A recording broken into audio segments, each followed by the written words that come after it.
O caixão na estrada. Aquilo é um caixão? Exclamou Dário, interrompendo a fala de Marisa enquanto caminhava pela estrada escura e abandonada. Já passava da meia-noite e o jovem casal vinha conversando sobre diversos assuntos. Ficaram em silêncio, paralisado, observando o caixão à beira da estrada. O cenário realmente era assustador. A estrada velha que cortava o matagal se estendia numa penumbra aterradora. A noite era fria e silenciosa, graças ao forte vento.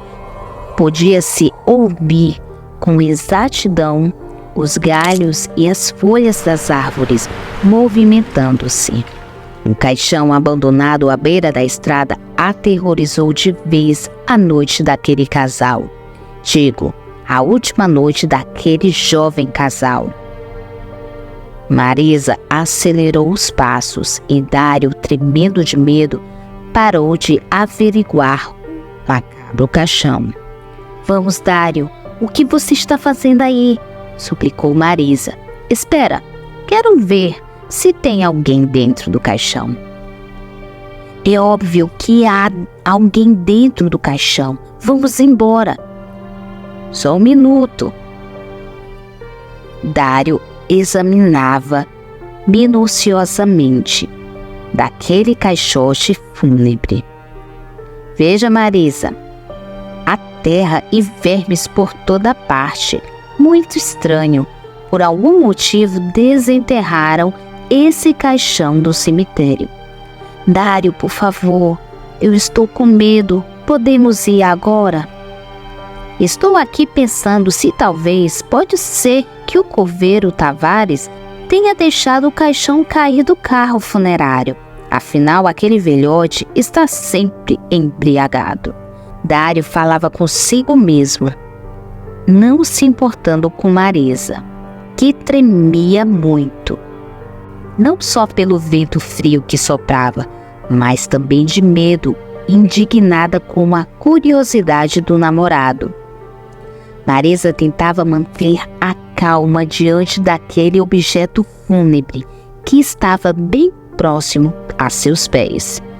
Mas essa calma não durou muito tempo, pois o pavor tomou posse do seu corpo, que tremia incessantemente. Tudo isso porque Dário teve a brilhante ideia de chutar o caixão, fazendo com que seu pé penetrasse dentro da madeira podre, abrindo um buraco suficientemente grande para que um enorme rato negro e cabeludo saísse de lá. Intimidados, emitindo sons como se fosse o monstro do inferno, a criatura zarpou para o matagal e um cheiro terrível começou a exalar do fungo que ficou no caixão. Dário e Marisa concordaram que era melhor sair daquele lugar, mas já era tarde demais. As coisas só pioraram. Os olhos do casal jamais se arregalaram tanto como naquele momento. Dário experimentou uma terrível dor no peito, como nunca sentiu antes, e uma enorme dificuldade para respirar. Enquanto isso, Marisa estava paralisada da cabeça aos pés. A dupla Mafalda observando o caixão movimentando-se sozinho no velho asfalto, debatendo-se como se alguém tentasse sair de lá de dentro. A partir daquele momento, Dário acreditava que poderia existir alguém ali dentro do caixão, ainda vivo.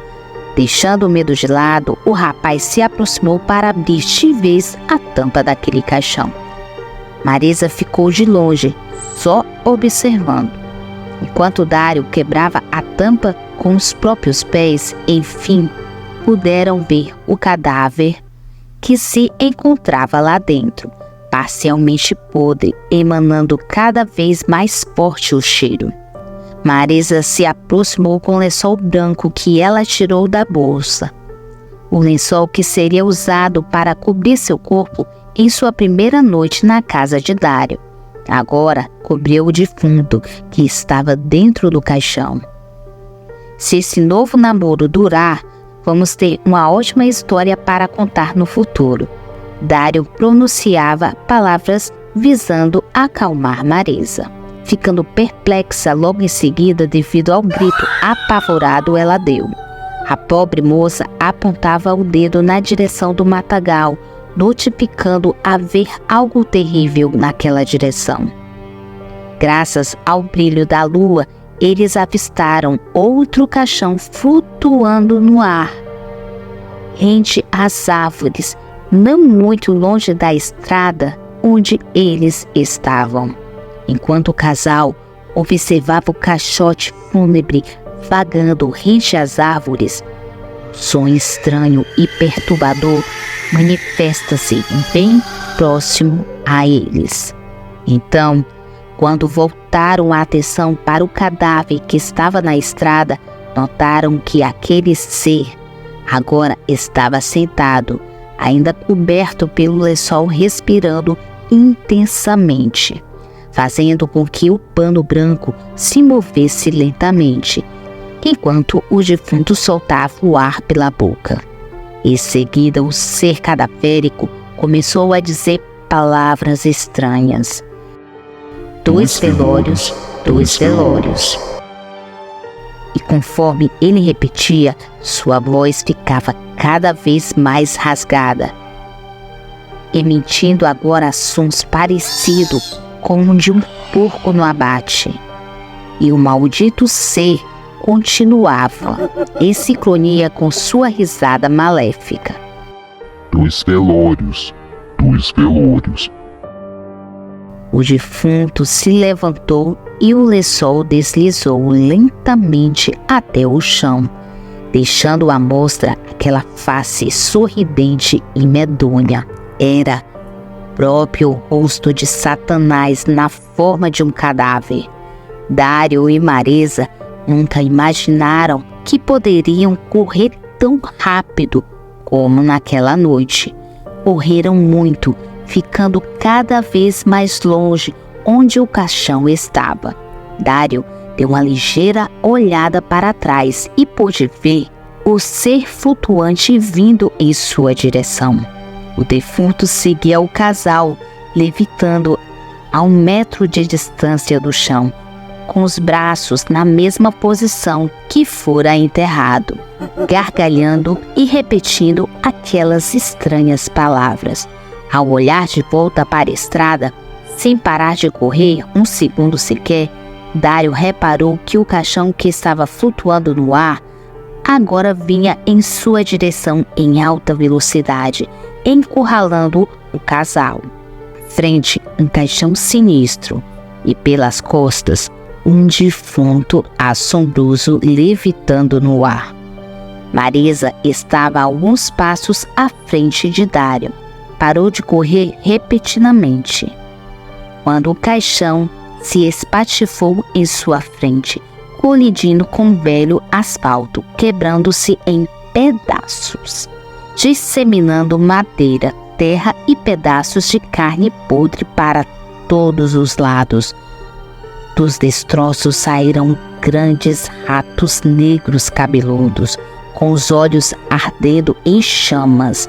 As infames criaturas partiram para cima de Marisa, encarando, arrancando pedaços de todo o seu corpo em questão de segundos, como piranhas devorando uma presa, deixando um pouco de resto da moça esparramados pela estrada.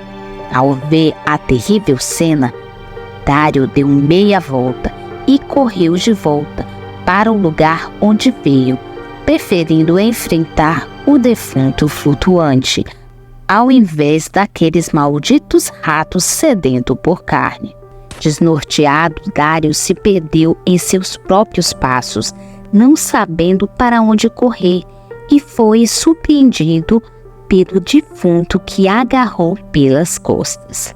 suspendendo-o, tirando os seus pés do chão e fazendo com que ele também flutuasse no ar, sendo carregado por um cadáver que não parava de dar malditas gargalhadas. Dário foi arremessado para dentro do caixão que estava na estrada, sem movimento, e dentro de um caixão miserável, o jovem só podia ficar observando o defunto e também tentava entrar ali, junto a ele, num caixão que foi feito nas medidas para caber uma única pessoa. O defunto ficava agressivo cada tentativa frustrada de entrar no caixão em que Dário estava. Desesperado, Dário gargalhava feito um louco, mas seu estado eufórico não durou muito e seus risos transformaram-se em gritos de desespero, enquanto seu corpo era desmembrado pelo defunto. O jovem estava sendo comido vivo, perdendo muito sangue, enquanto seus pedaços de seu corpo eram arremessados para longe. Dário queria morrer o mais depressa possível e não podia, pois o caixão mantinha-o vivo, mesmo após perder grande parte do seu corpo pelas dentadas do defunto. Agora um pouco mais de espaço dentro do caixão. Após ter tirado boa parte do corpo de Dário lá de dentro, o defunto finalmente conseguiu entrar, juntando-se ao que restou do corpo estraçalhado do jovem. Enfim, o caixão começou a levitar, conduzindo os restos de Dário e o defunto para bem longe do solo. Com o jovem agonizando de dor, impossibilitado de morrer, apenas observando o defunto saborear o que restou. O destino do caixão flutuante era óbvio: o cemitério naquela maldita cidade.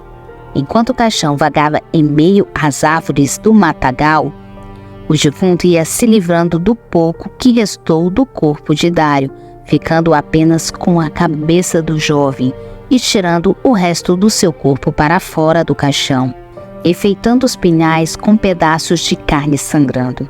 Dário só conseguia focar na terrível dor de ter seu corpo separado de sua cabeça e ainda continuar vivo. A dor era insuportável. Ele gritava implorando pela sua morte. Quando o caixão se aproximou do cemitério, a cabeça de Dário foi erguida para que ele pudesse ver o que acontecia naquele local, ficando abismado com a quantidade de caixões flutuando no interior do cemitério. Alguns caixões saíram apressados de lá, indo em direção à velha estrada, em busca de mais vítimas. Assim que o caixão de Dário pousou dentro do cemitério, o defunto saiu carregando a sua cabeça, caminhando entre os túmulos, deixando que o jovem pudesse ver e ouvir os mais variados gritos de desespero. Dário não era o único a estar naquela situação. Ao seu redor, diversas pessoas desmembradas eram carregadas por defuntos. Era inacreditável a quantidade de caixões flutuando, a quantidade de defuntos gargalhando maleficamente, e a quantidade de pessoas sofrendo de dor por terem seus membros destroçados, restando-lhe apenas a cabeça. Caixões subiam aos céus, enquanto outros chegavam carregando o resto de mais pessoas. Aquilo era uma situação sinistra, a coleta fúnebre. No centro do cemitério, uma enorme cova estava sendo aberta. Ao redor dela, os defuntos repetiam em sincronia um estranho dialeto, enquanto arremessavam as cabeças, incluindo a de Dário, para dentro daquela cova gigante e profunda. Nada via ali dentro, era apenas a escuridão. E naquele momento, em meio de tantas lamentações e berros e desesperos, Dário finalmente compreendeu que não havia fuga naquela enorme cova e que dividiria o sofrimento eterno com aquelas pobres pessoas.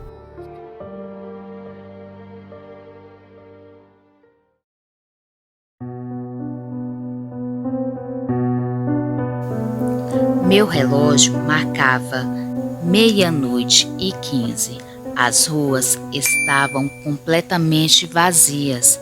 Maldita hora que foi conversar com Rafael. Isso fez com que eu perdesse o ônibus. Aquele filho da mãe do motorista sempre fazia a última corrida em alta velocidade. E era por isso que sempre apertava o meu passo para chegar rápido no ponto de ônibus. Rafael maldito, que me fez experimentar os piores momentos da minha vida, momentos que jamais vou esquecer. Já sem esperança, com uma passagem de ônibus que estava indo para a garagem e assim poder me dar uma carona, fui caminhando e chegando ao mesmo tempo. A miséria do salário que ganhava como caixa de supermercado não me permitia tanta emoção, tanto medo, tanto apuro. Fazia frio, muito frio. As ruas estavam molhadas, tinha chovido mais cedo. A primeira das estranhezas daquele dia foi logo virar a rua da autoescola. Um cachorro, sim, um cachorro, ficou parado, me olhando no fundo dos olhos, parecia querendo me dizer algo, ou até disse, com seus latidos, parecia saber que não era aquele o melhor caminho. Veio me acompanhando, cruzava na minha frente, deixando claro que não era para eu seguir por ali. Mas vendo que eu não estava nem importando com ele, então parou. Balançou o rabo e voltou. Desistiu? Sim, desistiu de tentar ajudar um idiota que claramente não queria ser ajudado. Era um sinal, claro que era, mas nunca fui de perceber sinais, nunca fui de nada. Minha mediocridade é tão grande que me assusta ainda hoje. Lembro bem, ainda estava impactado com o olhar do cachorro, mas podia ver algumas pessoas ao longe. Aquela rua sempre foi iluminada, mas naquele maldito dia estava escura, estava incrivelmente vazia para uma quinta-feira. Foi nos primeiros passos na rua Alberto Alves que veio o primeiro som de trombeta, que fez tudo mudar, um som ensurdecedor, medonho, e eu só perguntava de onde vinha aquele som, de que tão forte me fez tampar os ouvidos e ficar fechados os olhos. Mas, ao abri-lo, me apavorei. Uma escuridão que jamais tinha visto. Aquilo não poderia estar acontecendo. Todas as lâmpadas dos postes da rua desligaram como se houvesse um comando. Mas não só isso. A lua, não era possível ver a luz da lua. A luz de nada. Uma escuridão que quase não dava para ver nada e um silêncio que era profundo. Não se ouvia nada. Não tive escolha, tive que seguir em frente. Voltar seria pior. Fui caminhando devagar, sabendo que demoraria muito, mas muito para chegar em casa. Minha vida corria perigo naquele momento. Me baixei e peguei umas pedras. Se alguém viesse me roubar, já tinha com que me defender. Fiquei andando vagarosamente por alguns minutos naquele breu. Eu estava me achando no caminho e acelerando os meus passos, mas de repente comecei a ouvir passos me seguindo. naquele imenso silêncio de outrora. Alguém tinha passos que precisaram estar acelerando em minha direção. Fui andando cada vez mais rápido e os passos continuavam me seguindo. Comecei a correr e os passos também. Avistei uma árvore e parei atrás dela. Os passos pararam simultaneamente. Só ali, atrás da árvore, notei que não era bandido. Era o que eu mais temia, algo sobrenatural. Se fosse ladrão, já teria me atacado. Tinha que ter me atacado. Meu coração gelou. Sabia que 2 quadras à frente, o canal da Avenida Prestes Ribeiro, lá era mais aberto. Não ficaria tão vulnerável. Uma tremenda idiotice em se falando de sobrenatural. Como se ali ou em outro lugar eu estaria seguro. Mas tomei coragem e voltei a andar em direção da avenida. E por alguns segundos, apenas alguns segundos, achei que estava livre daquele pavor. Não estava. Os passos voltaram a me seguir. E o que ainda poderia ser dúvida acabou com a voz medonha bem no meu ouvido. O que está fazendo aqui, seu estúpido? Sai daqui. Se permanecer aqui, pode nunca mais voltar. Pelo amor de Deus, quem está falando comigo? Eu não vejo ninguém. Eu só quero ir embora. Quero acabar com tudo isso. Saia daqui. Vá embora. Volte para o seu lugar. Não é bem-vindo aqui. Se eles sentirem o seu cheiro, você já era. Eles quem, pelo amor de Deus? Deus não pode lhe ajudar aqui, seu estúpido. Joguei a pedra aleatoriamente. Esmurrei o ar, mas tudo em vão. Desesperado, gritei. Deixe-me em paz. Eu só quero chegar em casa. Por favor, me deixe em paz. Seu tempo está acabando. Vá embora, rapaz. Muitos iguais a você se perdeu aqui para sempre. Não perca tempo, seu estúpido. Eu corri, mesmo no breu corri, com todas as minhas forças. Sim, era sobrenatural. Minha espinha estava gelada, meus braços estavam com cãibras. Achei que fosse morrer e era só o começo. Os passos pararam e eu cheguei na avenida, que para minha sorte estava iluminada. Ingenuamente achei que tudo tinha acabado. Conseguia ver gente ao longe, via carros. Pensei que tudo tinha voltado ao normal. Atravessei o canal pela ponte de madeira e novamente o som de trombeta. Sim, o segundo som de trombeta, que novamente me fez fechar os olhos e tampar os ouvidos. Enquanto estava com os olhos fechados, pensei na minha vida, temi por ela. Vi o quanto ela era muito valiosa. O desespero tomou conta de mim e eu não queria morrer ali. Como poderia estar ali? Tudo aquilo era uma loucura. Roguei a Deus. Naqueles poucos segundos antes de abrir os meus olhos, estava apavorado. Não tinha sentido eu estar preso naquele lugar estranho, naquele mundo estranho, naquele plano estranho. Minha vida passou como mágica diante dos meus olhos. Abri os olhos e mais uma vez o sobrenatural. O diabólico se fez presente. Agora era uma neblina forte, que tampou também toda a minha visão.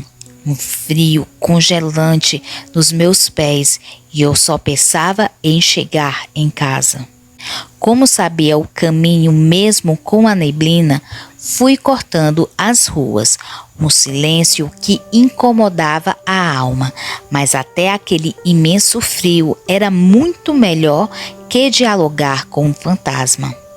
Não bastaram 2 quadras para a agonia segunda trombeta começar a agir. Sim, e acredite, foi pior que a voz que me expulsou do lugar. Começou com um miado de gato inquietante. Não sabia de onde vinha. Esse miado que vinha de longe se multiplicando e multiplicando. Aquele som era infernal.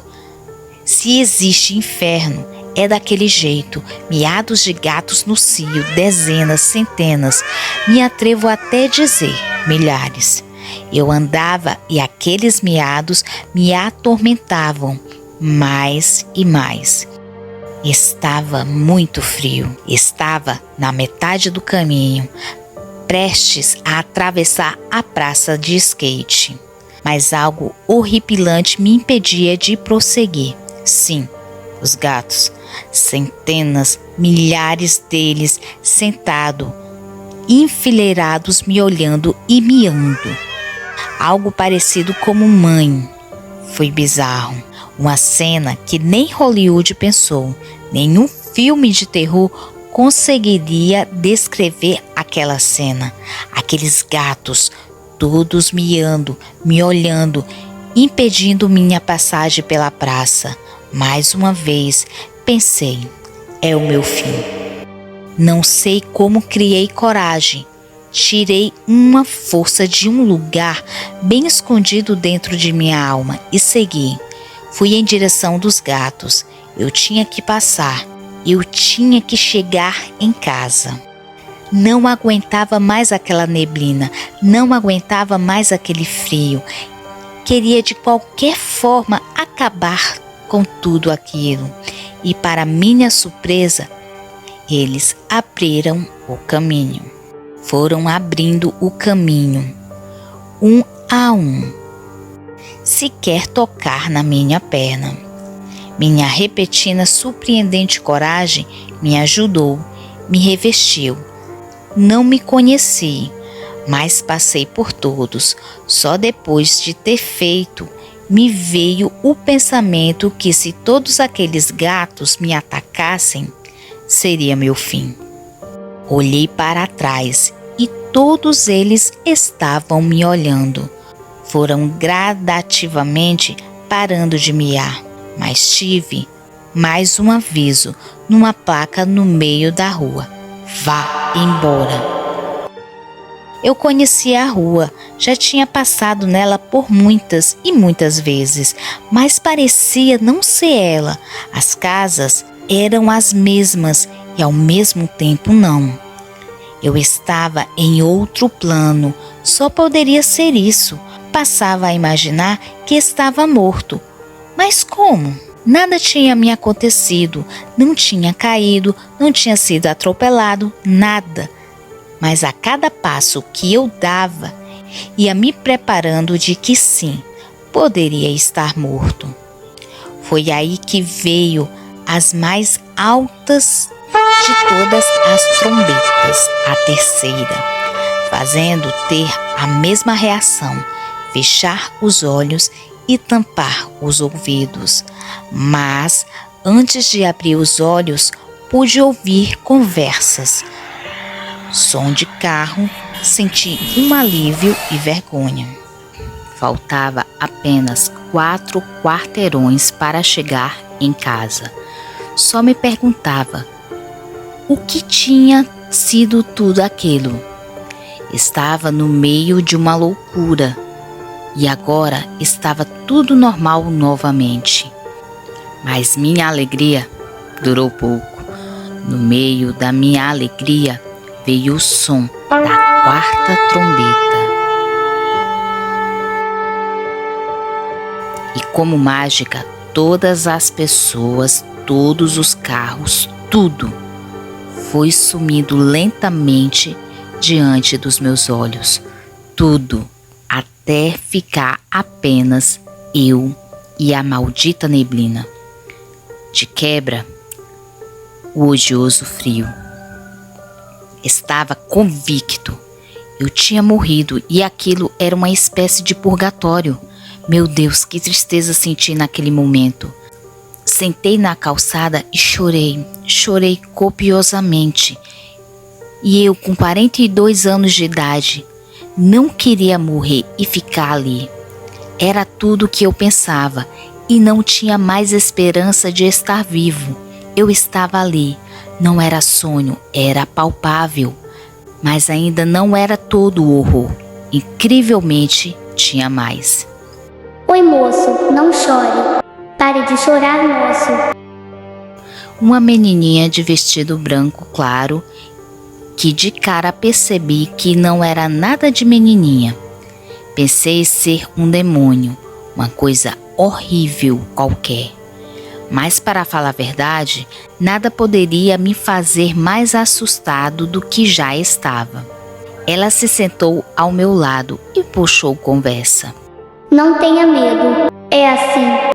Aqui tudo é estranho. Mas se não for a sua hora, você volta. Conversei com ela. Queria saber mais sobre tudo aquilo. O que é aqui? É o inferno? O céu já sei que não é. Com certeza não é. Ela sorriu e balançou a cabeça negativamente. Vocês do plano terrestre são estranhos. Acham que só existem céu e inferno. Bem ou mal. Moço, o que vocês sabem é uma gota, e a ignorância de vocês é um oceano. Existem muitos lugares, muitos planos, muitas coisas. Vocês não sabem de nada. Meus filhos sabem mais que vocês. Como assim, filhos, garotinha? Você tem a idade para essas coisas? Pare de falar besteiras. Moço, estou aqui há 179 anos. E você viu meus filhos. E sei que você viu. Aquela garotinha começou a me assustar de verdade. Ela estava convicta que tinha filhos, mas tudo piorou drasticamente. Quem são os seus filhos, menina? Eu não vi criança alguma no caminho. Pare com isso. Os gatos, moço, claro que o senhor viu. São muitos. Pensei que ela estivesse brincando. Uma pequenina ser mãe já seria possível, mas dar à luz a gatos seria pior ainda. Vou entrar na brincadeira. Como você deu à luz a milhares de gatos, garotinha? Não são milhares, moço. São 798 e eram 799. Mais um foi para o seu plano. Ele está lá há 38 anos. Mas eu quero que ele volte. Deixe eu ir com o senhor, moço. Por favor. Uma história estranhíssima. Ela falava com convicção. Eu caí numa armadilha. Sim, combinado, eu levo você. Quando terminei essas palavras, veio o som da quinta trombeta. E eu me vi no portão de casa, com meu vizinho me sacudindo. Oi, João, acorda. O que foi, cara? Tá tudo bem? Quer que eu chame uma ambulância? Era Mateus, meu vizinho vigilante. Tá, Mateus. Cara, estou confuso. Não sei como cheguei aqui. Que horas são? João, são 00:30. E quem era a garotinha que saiu correndo virando a esquina? Cara, eu abri o portão e vi ela correndo virando a esquina, correndo como um bicho. Ela está com você? Tu ficou paralisado no portão, pareceu uma falha na Matrix. 00:30. Foi isso que você falou? A garotinha está aqui? É isso? Cara, diga que não foi isso que você falou. João, entra, vai tomar um banho. Acho que você bebeu, meu camarada. E olha que tu bebe pouco. Vou lá, senão vou perder o ônibus. Amanhã a gente se fala. Isso aconteceu ontem. Até agora não sei como cheguei em casa. Passei por todo o sofrimento em apenas 15 minutos. Não sei onde estava. Sei que cheguei, mas parece que veio alguém comigo. Isso me apavora. Não quero ver nem criança, nem gato perto de mim e espero não ouvir mais o som de trombeta.